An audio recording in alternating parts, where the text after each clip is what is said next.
ข่อยคิดฮอดบรรยากาศเก่าๆคิดฮอดความเก่าข้าวหลังบ้านเฮามันก็ซ้ำบ้านเฮานี่ล่ะฝันสูงหลายมันก็แทบสิเป็นไปบ่ได้เลยเป็นไทบ้านอยู่ง่ายกินง่ายบ่เดือดร้อนไผแบบนี้ล่ะหอดยามเฮ็ดนาบักเคนบักอาดบักเซียนพินกับบักแฟนตามันก็ซอยกันลงให้ลงนาเฮ็ดนาซอยกันพอมีกันอยู่ซ้ำนี่ผู้บ่าวไทบ้านอีหลีแต่ละคน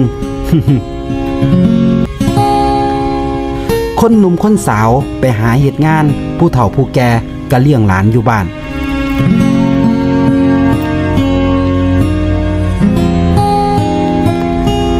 บ่มีผู้ใดกลับไม่เฮ็ดมาสร้างซุ่มผู้บ่าวไทบ้านเป็นยังไทบ้านอยู่คือเก่าแม่นอีหยังต่างๆมันสิเปลี่ยนไปหรือว่าอีหยังสิเกิดขึ้นก็ซ้ำข่อยเข้าใจเจ้าอยู่ข่อยบ่โทษเจ้าดอกสุคนมีสิทธิ์ที่สิเลือกแนวดีๆให้กับชีวิตเจ้าของ